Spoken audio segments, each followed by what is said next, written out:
Hello guys, আসসালামু আলাইকুম। কেমন আছো সবাই? আশা করি ভালো আছো। দেখতে পাচ্ছেন নারায়ণগঞ্জ শিল্পকলা একাডেমির নিচে আমার দুই বন্ধু স্টাইল নিয়ে দাঁড়িয়ে আছে, জানি আমি ওদেরকে একটি ছবি তুলি, কিন্তু বন্ধু দুজন বুঝতেই পারলো না যে আমি ওদেরকে ভিডিও করতেছি। যাই হোক বন্ধুরা, এখন আসি আসল কথায়। আমার ডান্স জগতের এক প্রিয় বন্ধু শাহিনের ইনভাইটে চলে আসলাম নারায়ণগঞ্জ শিল্পকলা একাডেমিতে শাহিনের নাচ দেখার জন্য। যদিও আমিও একসময় নারায়ণগঞ্জ তথা কুতুবপুর ইউনিয়নের একাধিক পুরস্কারপ্রাপ্ত ডান্স মাস্টার ছিলাম, এটা আপনারা সবাই জানেন। যাই হোক ভাই, সেই কথা আর বইলা লাভ নাই, কারণ এখন আমি নাচ ছেড়ে দিছি, সেটা আপনারা অনেকেই জানেন।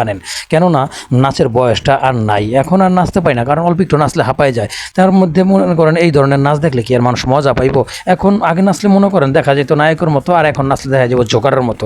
তো যাই হোক, আমরা অডিটোরিয়ামের ভিতরে চলে আসলাম। অডিটোরিয়ামের ভিতরে পরিবেশটা অসাধারণ অসাধারণ। অনুষ্ঠান শুরু হওয়ার আগে আমরা বন্ধুরা মিল্লা একটু এসির বাতাস খাওয়ার জন্য আরামসে বসছি।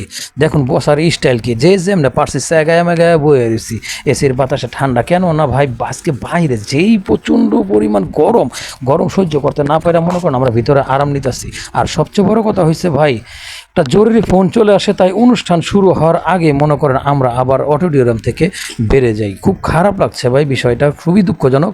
মনে করেন রাস্তায় এসে আমরা তিন বন্ধু মিলে আবার আইসক্রিম নিলাম এই কারণে, কারণ বাইরে প্রচণ্ড গরম ভাই। আইসক্রিমে মনে করেন খাইতে শরীরটা আমাদের জুড়াই গেল। যাই হোক বন্ধুরা, আমার আজকের অনুষ্ঠানটাকে খুব মিস করবো। ভিতরে কিন্তু ধুম তারাক্কা ঝুমুর নাচ হবে, কিন্তু সেই নাচটা আমরা আজকে দেখতে পারবো না, কারণ আমরা জরুরি ফোন চলে আসায় এখন চলে যাচ্ছি আমরা আলীগঞ্জে।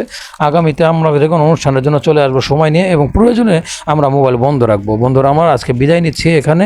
আশা করি ভিডিওতে আপনার ভালো লাগবে। আরেকটা কথা না বললে না, প্রিয় বন্ধুরা আমার, দেখেন অনুষ্ঠান না দেখার কারণে তিন বন্ধু মিললে মন খারাপ করে কেমনে হাইটা রাস্তার জিনিসগুলো দেখতে দেখতে চলে আসতেছি।